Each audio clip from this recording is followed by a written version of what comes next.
China, once considered the sleeping giant, stirred to life and became a force to be reckoned with on the global stage. In the aftermath of World War II, China was a phoenix rising from the ashes, its wings initially clipped by economic struggles.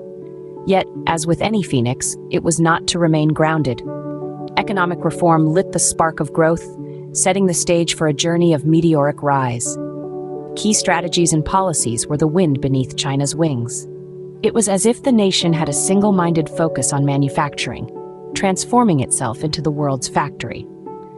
This manufacturing might was harnessed to fuel an aggressive export strategy, further bolstering the nation's economic strength. The dragon, once dormant, had now stirred. Its roar echoed across the globe as it flexed its economic muscle, its eyes reflecting the fires of ambition. The once sleeping giant had now awoken, roaring onto the world stage as a burgeoning superpower. China's rise was not without its peak, a pinnacle of influence and power that left the world in awe. This apex, reached in the early years of the 21st century, was a testament to the nation's relentless pursuit of progress and dominance. China's economic might was second to none. It rose like a phoenix from the ashes of its past, emerging as the world's largest economy. The Middle Kingdom was no longer just the factory of the world. It was a global powerhouse, influencing economies far and wide. Its economic prowess was not just about size, but about the speed and scale of its growth, a phenomenon that left economists marveling and nations aspiring. With an economy thriving, China turned its gaze to technology.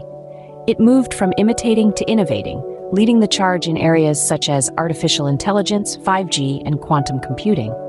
Technology was not just a sector, it was a strategy, a means to leapfrog the competition and shape the global narrative.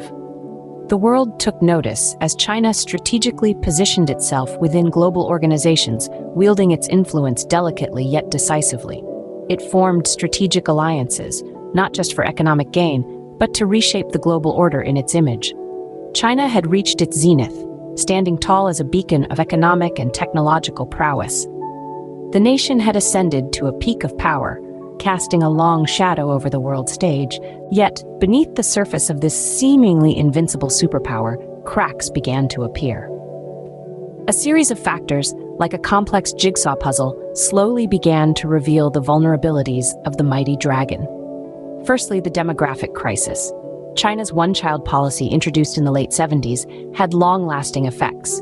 The country faced a rapidly aging population with fewer young people to support them. This demographic imbalance threatened to strain social services and slow economic growth. Then came the economic slowdown.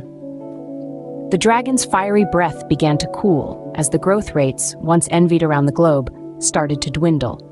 This was exacerbated by a growing wealth gap and rising debt levels, both of which further destabilized the economy. Environmental issues were another crack that emerged.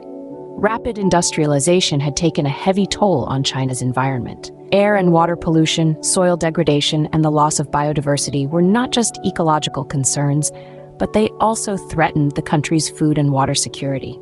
Lastly, China's aggressive policies, both at home and abroad, led to a global backlash. Human rights abuses, territorial disputes, and trade wars had isolated the country internationally. This diplomatic isolation further compounded China's challenges. The cracks had deepened, and the mighty dragon was beginning to falter. The unseen cracks had become gaping chasms, threatening to bring the once unstoppable superpower to its knees. The fall of a superpower is never without consequence, and in China's case, the aftermath was felt worldwide. The ripple effects of China's decline reverberated through the global economy, affecting trade, technology, and geopolitics. Like a game of chess, the world's nations scrambled to reassess their positions, adjusting their strategies in response to the seismic shift in power. The downfall of the dragon left a gaping power vacuum, a void that beckoned for a new leader. Many nations, from the technological titans of Silicon Valley to the manufacturing powerhouses of Europe, saw an opportunity to step into the limelight. But the question remains, who will rise to the occasion? Will it be a single nation or a coalition of countries?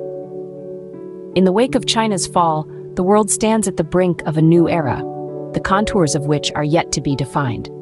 As the world grapples with the fall of the dragon, one can only speculate who or what will rise to fill the void left behind.